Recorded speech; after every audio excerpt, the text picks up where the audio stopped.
ସମକାଳୀନ କଥାକୁ ଲେଖିବା ସହଜ କଥା ନୁହେଁ। ବାପା ଯାଇଥିବ ଚାଉଳ ଆଣିବାକୁ, ଗାମୁଛା ନେଇକି ଯାଇଥିବ, ବ୍ୟାଗ ଏତେ ସୁନ୍ଦର ବ୍ୟାଗ ବାହାର ନଥିଲା, ଗାମୁଛା ନେଇ ଯାଇଥିବ ଚାଉଳ ଆଣିବାକୁ। ଦୋକାନୀ କହିଲା ନା ତୁ ମକରା ସକରା ବାକି ରହୁନୁ, ତତେ ମୁଁ ଚାଉଳ ଦେବିନି।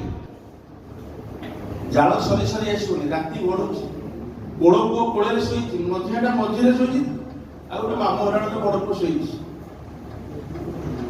ଚାଉଳ ପହଞ୍ଚି ପାରିଲା, ବାପା ବି ଘର ପାଇଲେ। ବାପା ଯାଇ ତେଲା ଚାଉଳ କରିବ ଯେ ଗଞ୍ଜେଇ ଟାଣି, ବାପା କହିଲେ ସାର୍ ଚାଉଳ ମୁଁ ଖାଇବାକୁ ନେଇପାରିଲିନି, ତିନିଟା ଛୁଆ ଖାଇବେ ଘରକୁ, ଯିବି କଣ? ଏବଂ ସେଠି ବସିକି ଭଲ ରହିବ। ଭକ୍ତଚରଣ ଦାସ ଲେଖିଛନ୍ତି ମନୋମତ 34 ଗାଇବ। ଦେଖନ୍ତୁ, ଦାରିଦ୍ର୍ୟରୁ ବଞ୍ଚିବା ମାଧ୍ୟମ ଆମ ଲେଖକଟି ଦେଇନି। ଗୋଟେ ଦୁଃଖ ଦୁର୍ବିପାକ ବିପର୍ଯ୍ୟୟରୁ ପରିବାରକୁ ସମ୍ଭାଳିବାର ଗୋଟେ ବାପା ମଣିଷର ଦୁଃଖ, ଗୋଟେ ବାପା କେମିତି ବଞ୍ଚିବ, ମୋ ସାହିତ୍ୟରେ ସେ ପ୍ରେରଣା କେତେ ଅଛି ଆପଣ ଭାବନ୍ତୁ। କିନ୍ତୁ ଗୋଟେ ବାପା ଯିଏ ବୈରାଗ ନେଇ ସେ ଗଞ୍ଜେଇ କାଢି ସେ ଦିନ ତଳା କରି ରହିବ, ଜୀବନରେ କିଛି ନାହିଁ, ସଂସାର ମୋହ ମାୟା, କାହିଁକି ଆସିଛୁ ମନ ପିଛ ନେବା ପାଇଁ ରେ। ତିନିଟା ଛୁଆ କହିଛନ୍ତି ଲୋକେ, ସ୍ତ୍ରୀଟା ଚୁଲି ଜାଳୁଛି, ତିନିଟା ଛୁଆ ଭୋକରେ ପଡୁଛନ୍ତି, ଚୁଲି ଜାଳୁଛି ମା, କାହିଁକି ଆସିଛୁ ମନ ପିଛ ନେବା ପାଇଁ ରେ। ଖଜୁରୀ ବଢେଇ ବାହା ଯାଇକି କାଳିଆ ଗଞ୍ଜକୁ ବଛା ମାରିକି ସେ ବୁଦାମ କଲେ। ଆପଣ ଭାବନ୍ତୁ, ଗୋଟେ ସ୍ତ୍ରୀ ଲୋକ ଘର ଚଳେଇବ, ଅଙ୍ଗନବାଡି ହେଇନଥିଲା, ସୁଭଦ୍ରା ଯୋଜନା ଆସିନଥିଲା, ଆପଣଙ୍କ ବୋଉର କଥା ମୁଁ କହୁଛି। ସୁନା ଚାମଚ ଯିଏ ଜନ୍ମ ହେଇଯାଏ ସେ ସାହିତ୍ୟ କରିପାରେନି ଏତେ ସହଜରେ। ମୋ କଥାକୁ ଆପଣମାନେ ବୁଝୁଥିବେ। ଗପ ଲେଖିବେ, ଏଠି ଗପ ହବନି, ଗପ ହବ ସକାଳୁ। ବଡପ ଉଠିବ, ଦୌଡ଼ି ଯିବ ରୋଷେଇ ଘର ଭିତରୁ, ଭାତ ଆଣି କରିଲ, ଦେଖ ଭାତ ଆଣିରେ କିଛି ନାହିଁ। ତ ବୋଉ ତ ଆମ ଛୁଆ ତିନିଟାକୁ ଶୋଇ ପକେଇ ବାପା ବୋଉ ମିଶି ସବୁ ଭାତ ରାତିରେ ଖାଇଦେଲ, ଆମ ପାଇଁ ମୁଠାଏ ଭାତ ରଖିଲ। ଜୀବନର ସଂଘର୍ଷ ବଞ୍ଚିବାର ବିକଳ୍ପ ଯଦି ଗୋଟେ ସାହିତ୍ୟ ଦେଇପାରିଲା ନାହିଁ, ସେ ସାହିତ୍ୟ ସମକାଳୀନ ହେଇପାରିବ ନାହିଁ। ମୁଁ ଗୋଟେ ପ୍ରତିପକ୍ଷରେ ଚର୍ଚ୍ଚା କରୁଛି, କିନ୍ତୁ ଓଡ଼ିଆ ଅଧ୍ୟାପକ ଭାବରେ ଚର୍ଚ୍ଚା କରିବା ଉଚିତ ନୁହେଁ। ଆଉ ଅଧ୍ୟାପକ ମାନେ ବହୁତ ଗଦଗଦ ହେଇ ସାରା ଯୁଗ ପଞ୍ଚସଖା ଯୁଗ ଯୁଗ ଯୁଗ ଯୁଗ କଣ ଯୁଗ? ଯୋଉ ଜାତି ଦାଦନ ଖଟୁଥିଲା ନଅଗତ ଭିତରେ 1962 ମସିହାରେ ରାଉରକେଲା ଷ୍ଟିଲ୍ ପ୍ଲାଣ୍ଟ ହେଲାରୁ ଦାଦନ ବନ୍ଦ ହେଲା, ଉପକୂଳ ଲୋକମାନେ ମୂଳ ଖଟିବାକୁ ରାଉରକେଲା ଆସିଲେ। ରାଉରକେଲା ଯୋଉମାନେ ଅଛନ୍ତି, ରାଉରକେଲାର ମୂଳ ଅଧିବାସୀ କେତେ ଜଣ ଅଛି? 60, 70, 80 ମସିହାରେ ବିସ୍ତାପିତ ନିଜ ଗାଁ ମାଟି ଛାଡ଼ିକି ଆସିଛନ୍ତି ରାଉରକେଲା ଅର୍ଥ ରୋଜଗାର କରିବା ପାଇଁ। ପ୍ରତିପତ୍ତି ପ୍ରତିଷ୍ଠାନ ଏଇଠି ବଞ୍ଚିଛନ୍ତି, ତାଙ୍କ ମୂଳ ଅଛି ଗାଁରେ। ଗାଁରେ କଥା କହୁଛି, ସାହିତ୍ୟ ସମକାଳୀନ ହବ ଅର୍ଥ ବଞ୍ଚିବାର କଥା କହିବ। ଓଡ଼ିଆ ସାହିତ୍ୟ ଏମିତି ଗୋଟେ ମିଥ୍ ତିଆରି କରି ପାରିଛି, ଯାହାକୁ ଭରସା କରି ଆପଣ ରକ୍ତ ନଦୀ ପାରି ହେଇଯିବେ। ବଞ୍ଚିବାର କଥା କହିବ, ନଅପଦକୁ ଜାତିକି ଆଗେଇ ନେଇଯିବ। ଆପଣଙ୍କ ଲୁହ ପଛିତ ଆପଣ ଗୋଟେ ମିଥ୍ କି ଭରସା କରି ବଞ୍ଚିଯିବେ। ତିଆରି ହେଇଛି ଗୋଟେ ମିଥ୍। ଭାରତୀୟ ମିଥ୍ର ପ୍ରାବଲ୍ୟ ଓଡ଼ିଆ ସାହିତ୍ୟରେ ବେଶୀ। ଆପଣ ସେରା ଦେଖନ୍ତୁ, ଆଜ୍ଞା ସେମିତି କୁହନ୍ତୁ, କରୁଣ କୁହନ୍ତୁ, କେତେ ଜଣ ଓଡ଼ିଆ ମିଥ୍, ବିର୍ସା ମୁଣ୍ଡା, ସୁରେନ୍ଦ୍ର ସାଏ, ତପୋଇ, ଖୋଲଣା ସୁନ୍ଦରୀ ଠାରୁ ଆରମ୍ଭ କରି ପ୍ରତି ଗାଁରେ ପ୍ରତି ଅଞ୍ଚଳରେ ଗୋଟେ ଗୋଟେ ମିଥ୍ ଅଛି। ଭାରତୀୟ ଜ୍ଞାନମଣ୍ଡଳ ଯେତେ କଥା ତିଆରି କରିଛି, ତାହା ଆମ ସାହିତ୍ୟ ପରିପାଟିରେ ଆସିନାହିଁ। ସାହିତ୍ୟ ଅଗୁରୁ ଚନ୍ଦନ ଧୂପ ଦୀପ ବୁଲିଛି, ବାବାଜିଆ କଥା କେବଳ କହିଛି। ସବୁଠୁ ସହଜ ବାଟ ହଉଛି ସାହିତ୍ୟରେ ଆପଣ ମୁଖ୍ୟ କଥା କହିଲେ କ୍ଲାସିଫିକେସନ ହେଇଯିବ। ଯେଉଁ ପର୍ଯ୍ୟନ୍ତ ଗୋଟେ ଜୀବନର ସଂଘର୍ଷ ସାହିତ୍ୟକୁ ଆସିବ ନାହିଁ, ସେ ପର୍ଯ୍ୟନ୍ତ ସାହିତ୍ୟ ସମକାଳୀନ ହେଇପାରିବ ନାହିଁ। ଏଇଟା ହଉଛି ଗୋଟେ ଜାତିର ଅନୁଚିନ୍ତା, ଗୋଟେ ଜାତିର ଜୀବନକୁ ନିର୍ମାଣ କରିବା ପରମ୍ପରା। ସହଜରେ ହେଇପାରିବ। ଗୋଟେ ସନାତନୀ ମିଥ୍ ବି ସମକାଳରେ ସୁନ୍ଦର ଭାବେ ରୂପ ନେଇପାରେ। ମୁଁ ଆପଣଙ୍କୁ ଗୋଟେ ଛୋଟିଆ ଉଦାହରଣ ଦେବି। ବସୁଦେବ ପୁଅକୁ ମୁଣ୍ଡେଇ ଯମୁନା ନଈ ଭିତରେ ପଶିଗଲେ। ପୁରୁଣା କଥା ବହୁତ ଚର୍ଚ୍ଚା। ଆପଣ ଦେଖନ୍ତୁ, ମୁଁ ବେଳେ ବେଳେ ଦୁଃଖ ପାଏ, ମୁଁ ଭୁଲ ହେଇପାରେ, ଭୁଲ ବି ମୁଁ ଭୁଲ ମୋ ବାଗରେ ବୁଝ। ପୁରାଣରେ ଲେଖା ହେଲା ନଈ ଯମୁନା ଶୁଖିଗଲା, ଦି ଫଳ ହେଇଗଲା, ବସୁଦେବ ଚାଲିଗଲା। ମୁଁ କେବେ ବି ବିଶ୍ୱାସ କରେନି। ମୁଁ ଯଦି ଗୋଟେ ଛୋଟ ମଣିଷ ହେଇଥିବି ନା, ପୁଅକୁ ନେଇ ବଜାର ଯାଉଥିବି, ବଣରୁ ଭାଲୁ କି ବାଘ ପଡେଇ ଆସିବ, ମୁଁ ମୋ ପୁଅକୁ କାନ୍ଧରେ ବସେଇକି ଦୌଡ଼ିବି, ମୋ ପୁଅ ବଞ୍ଚିଯାଉ, ମୁଁ ବଞ୍ଚିଯାଏ, ମୁଁ ମରିଯାଇ, ମୋ ପୁଅ ବଞ୍ଚିଯାଉ। ଗୋଟା ହାତରେ ଟୋକେଇଟା ଭିତରେ ପୁଅକୁ ଧରିଛି, ଆଉ ଗୋଟା ହାତରେ ଆଉଲେଇ ଆଉଲେଇ ଆଉଲେଇ ଆଉଲେଇ ବସୁଦେବ କାଇଁ ମଥୁରା ପାରି ଗୋବରରେ ଯାଇ ନ ପଡିଥିବ ରହିପାରି ହେଇକିରି। ଗୋଟେ ବାପ ମଣିଷର ପୀଡା ଏମିତି କଣ ଶୂନ୍ୟରେ ଉଡିଯିବ? ପୁଅକୁ ଈଶ୍ୱର କରିବା ପାଇଁ ବାପର ବଳିଦାନକୁ, ବାପର ତ୍ୟାଗକୁ, ବାପର ପରିଶ୍ରମକୁ ଆମେ ଆଲୋକିତ କରିବା, ଲେଖକଟା ଲେଖିବେ ନାହିଁ। 10 ବର୍ଷର ପୁଅକୁ କ୍ୟାନ୍ସର ହେଇଛି, ବସୁଦେବ ପଟ୍ଟନାୟକ ଧରିକିରି ଏ ମେଡିକାଲ ସେ ମେଡିକାଲ, ଏ ମେଡିକାଲ ସେ ମେଡିକାଲ ହଉଛନ୍ତି। ଜମି ବିକିବ, ଘର ବିକିବ, ସ୍ତ୍ରୀର କାମ ଫୁଲ ବିକିବ, ନାକ ଗୁଡା ବିକିବ, ଖାରେ ଆଣିବ। ସରପଞ୍ଚ ପାଖକୁ ଯିବ, ଗୋଟେ ଆୟୁଷ୍ମାନ କାର୍ଡ କରିଦିଅନ୍ତୁ ଆଜ୍ଞା, ମୋ ପୁଅକୁ ମୁଁ କ୍ୟାନ୍ସର ବଞ୍ଚି। ଏଇ କଣ ବସୁଦେବ ମୁଁ କମ୍ କି?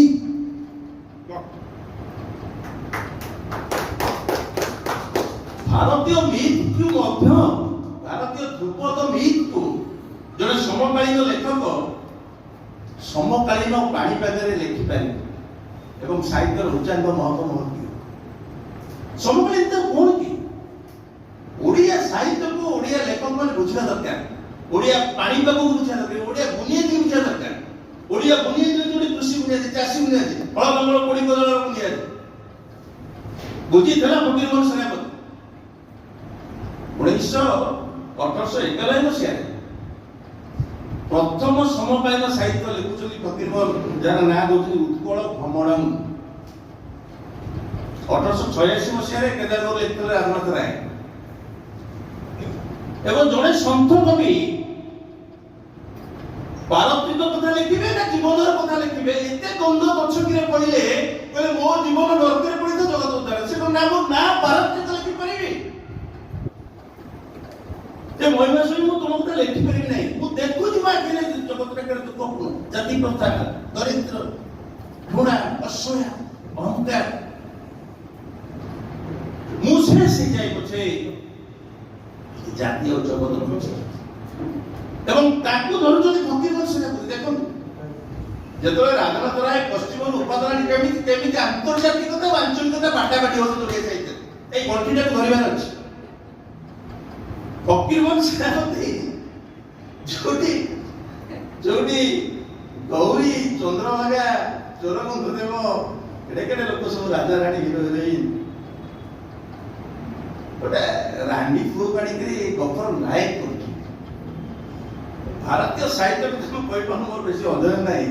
ଓଡ଼ିଆ ସାହିତ୍ୟରେ ଗୋଟେ କ୍ରାନ୍ତି, ଈଶ୍ୱର ରାଜା ପୁଅ ମାନଙ୍କୁ ନାୟକ ପଦରୁ ବିତାଡ଼ିତ କରି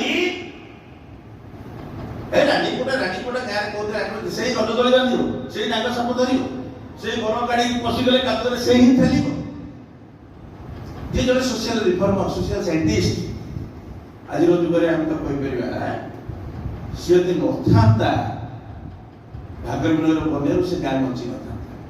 ଏ ହଉଛି ସମକାଳୀନତା। ଫକୀରମୋହନ ସେନାପତି ପ୍ରଥମ ଥର ପାଇଁ ଅନେକ ରାଣ୍ଡି ପୁଅମାନଙ୍କର ପ୍ରତିନିଧିତ୍ୱ ଦେଇଛନ୍ତି କଥା ସାହିତ୍ୟରେ। ନାରୀମାନଙ୍କୁ ପାଠ ପଢ଼ାଇବାର ପ୍ରୟାସ କରିଛନ୍ତି ସେ, ନାରୀମାନଙ୍କୁ ଲାଜ ଛଡ଼ାଇବାର ପ୍ରୟାସ କରିଛନ୍ତି ସେ।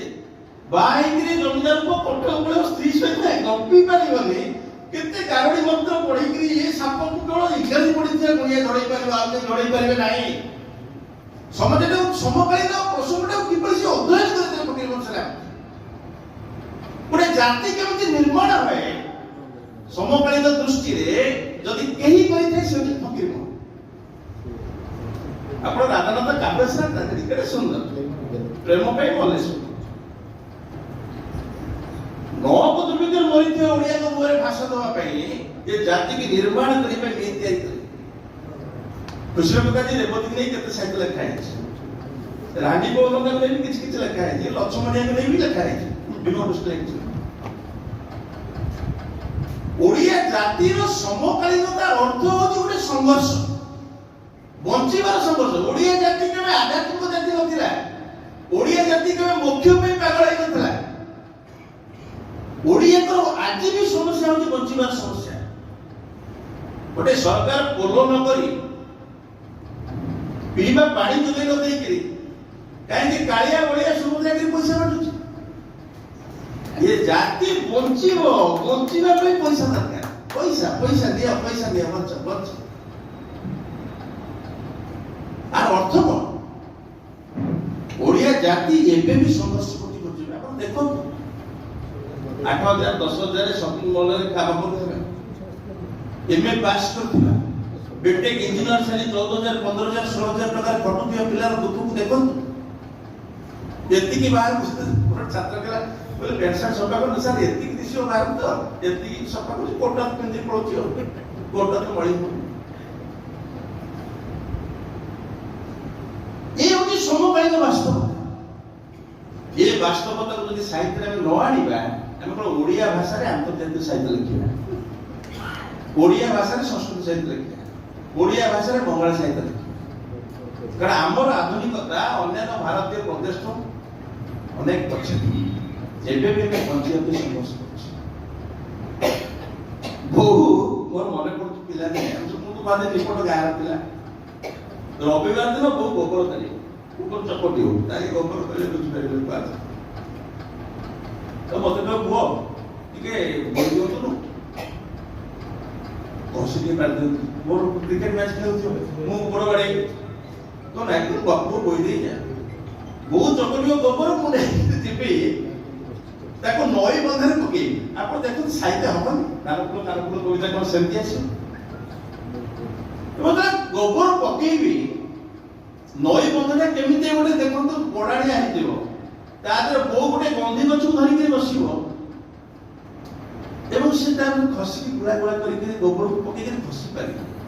ରୁଟି ମେକରରେ ଦରକାର ହଉଛି, ରୁଟି ଗୋଲ ହଉନି ବେଲିଲା ବେଳ ଲାଗିକି,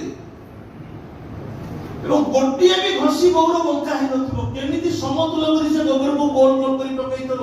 ଖୁଦୁଣି କରି ସାର୍ ମୋ ଭଉଣୀ ମାନେ ଯଦି ଗୋବର କରି ଫୁଲ ପକେଇକି ପିଢା ଉପରେ ଥୋଇକିରି ଫୁଲ ଦି ଗାଁ ଦାଣ୍ଡରେ, ଯୋଉ ଗୋବରକୁ ଭଉଣୀ ଠାକୁରଣୀ କରି ବୁଲେ ଗାଁ ଦାଣ୍ଡରେ, ସେଇ ଗୋବରକୁ ବୋଉ ନେଇ ଘଷି କରେ ବାପା ଆଣିଥିବା ଧାନକୁ ଚାଉଳ ଭାତ କରି କ୍ଷୀରି କରି ପିଠା କରି ଖୋଇବ ପାରି। ଆଇଲା ଦେଖିଲ ତାର ମୁଦିଟା ଯୋଉ ପିନ୍ଧିଥିଲା ହାତରେ, ସେ ମୁଦିଟା ନାହିଁ। ବାପ ଘର ଆଣିଥିଲା ମୁଦି, ଝିଅକୁ ଦେଇଥାନ୍ତେ। ବାପ ଘରୁ ଗୋଟେ ସୁନା ସେ ଆଣିଥିଲା ମୁଦି, ଆଉ ବୋଉର ତ ସବୁବେଳେ ଢିଲା ହବ। ଏବେ ମା ମାନେ ବସିଛନ୍ତି, ମାଉସୀ ମାନେ ବସିଥିବେ, ବେଡା ମାନେ ବସିଥିବେ, ବ୍ରତ ସବୁବେଳେ ଢିଲା ହେଇ ବୋଉର ଖସି ପଡୁଥିବ। ତାକୁ ସେ ଘୋଡେଇ ଘୋଡେଇକି ଚିପୁଥିବ। ବୋଉ ତ ଡେଲି ପତଳା ହବ ତା ଝିଅକୁ, ତା ଖାଇଲା ବେଳକୁ ମାଛ ଆମେ ଦେଇ ପଡୁଥିବ ତା ଝିଅକୁ, ସେ ବ୍ରତଟା କିନ୍ତୁ ବୁଡଉଥିବ ସବୁବେଳେ।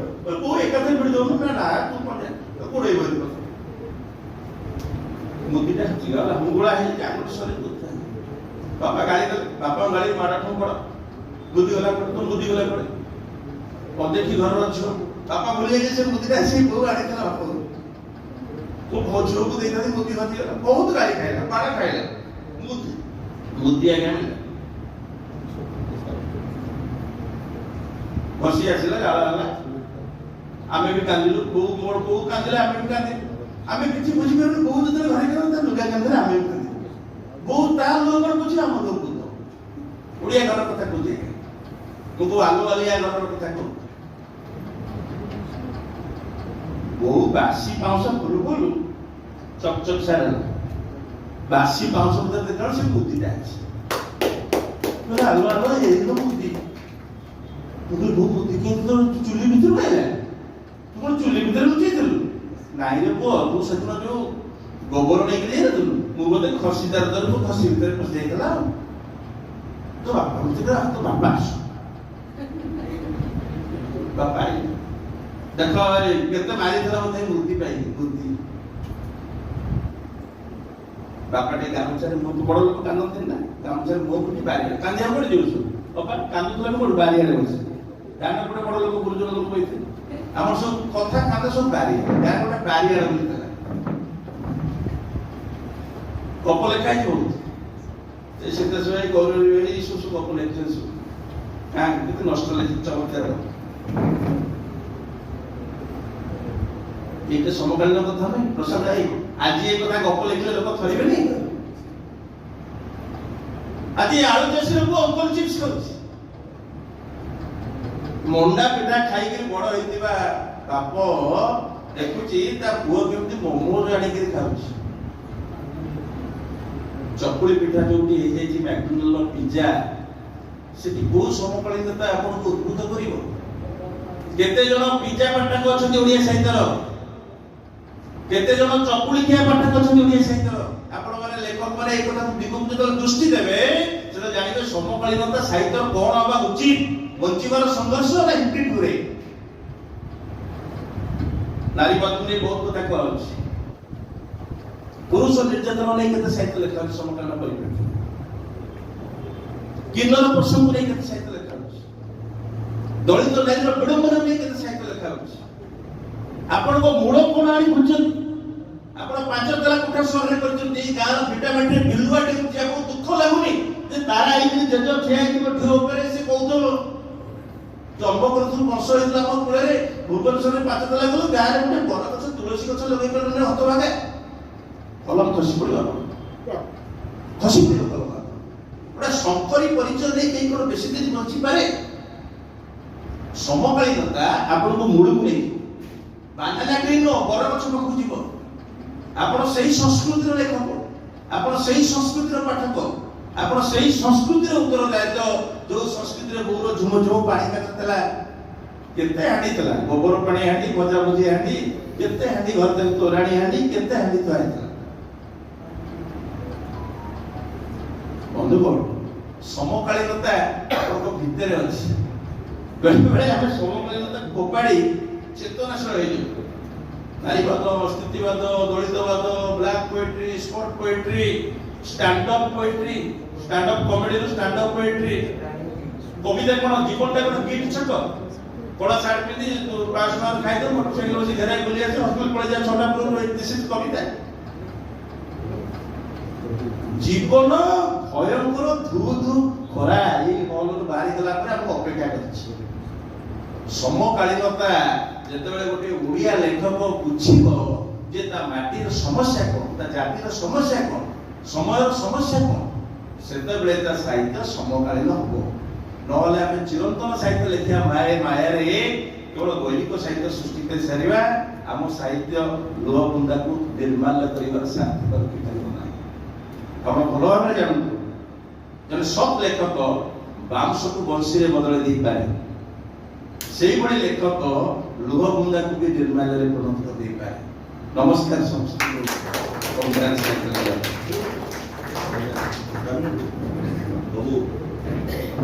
ଧନ୍ୟବାଦ ସାର୍ ଅତି ସୁନ୍ଦର ଭାବରେ ଆପଣଙ୍କ ବକ୍ତବ୍ୟ